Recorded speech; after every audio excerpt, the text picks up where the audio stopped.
మెరుగుపరుచుకున్నారు. అలాగే భవానీ సాహిత్య వేదిక, సేనాధిపతి గారు అనేక వాట్సాప్ గ్రూప్లలో సమూహాల ద్వారా కూడా అనేక కార్యక్రమాలు నిర్వహిస్తున్నారు. సో ఇది మంచి శుభ పరిణామం. ఎందుకంటే కవులకి ఎప్పుడైనా సరే కొంత ఉత్సాహం అందించేటువంటి వ్యక్తులు ఉన్నప్పుడు వారి సృజనను మెరుగుపరుచుకొని అద్భుతమైనటువంటి కవిత్వాన్ని నిర్వహిస్తారు. అలాంటి వాతావరణం కరీంనగర్లో ఉండడం అనేది చాలా చాలా ఆనందదాయకం. ఈరోజు 91 పుస్తకాలు ప్రచురించాలంటే వైరాగ్య ప్రభాకర్ గారు కూడా మనందరం మళ్ళీ చెప్పడం కూడా మామూలు విషయం కాదు. ఒక పుస్తకం ప్రచురిస్తే మనం చాలా ఇబ్బంది పడతాం. 91 పుస్తకాలు తీసుకురావడం అంటే అది మాటలు కదనటువంటి విషయం. ఈ రకంగా మహానుభావుడు ఒక మాట ఏమంటాడంటే, ఒక కవిత్వం అంటే అక్షర తాండవం ఉంటుంది. కవిత్వం అంటే అక్షర తాండవం, అక్షరాలతో తాండవం చేయించడమే కవిత్వం అని చెప్తాడు ఆయన. సో అలాంటి అక్షర తాండవం చేస్తున్నటువంటి కవులు వేదిక ముందు ఎంతో మంది ఉన్నారు. ఒక తీరని వేదనాన్ని, తీరని దాహమని ఎవరు ఎన్ని చెప్పినా కవిత్వానికి ఒక నిర్వచనం ఒక మహానుభావుడు అద్భుతంగా చెప్తాడు. ఏమంటాడు తెలుసా?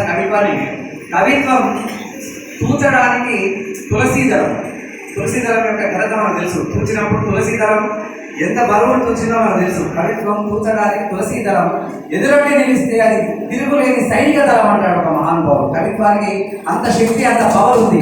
కవిత్వం తూచడానికి తులసీదళం, ఎదురొడ్డి నిలిస్తే సైనిక దళం అంటాడు.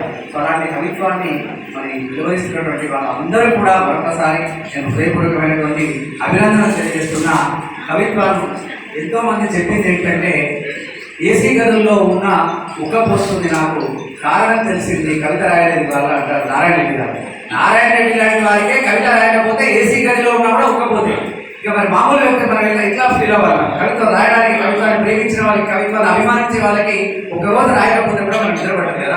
మన లోపల ఏదైనా ఒక వేదన లేక ఉద్రేషపాతం ఉన్నప్పుడు అలాంటి కవిత్వాన్ని వెలువరిస్తున్నారు. కాబట్టి చాలా పుస్తకాలు వస్తున్నాయి. ఇక చివరగా అంటే ఇక చాలా మంది మాట్లాడాల్సిన ఉన్నారు.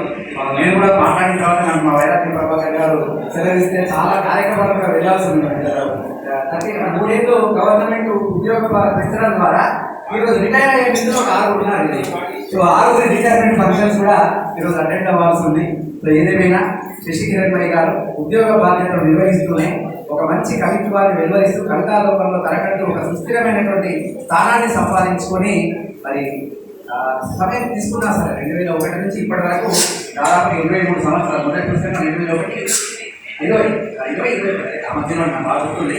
సో అప్పటి నుంచి ఇప్పటి వరకు అనేక పుస్తకాలను వెలువరించి మరి కవిత్వంలో తనదైనటువంటి బాడీలో ముందుకు సాగుతూ కవితాలోకానికి మంచి అక్షరాలను మంచి పదాలుగా పెంచి వాక్యాలుగా మార్చి కవిత్వాన్ని అందిస్తున్న శశికిరణ్ భాయ్ గారికి కూడా ఒకసారి మనం తప్పకుండా అభినందిద్దాం.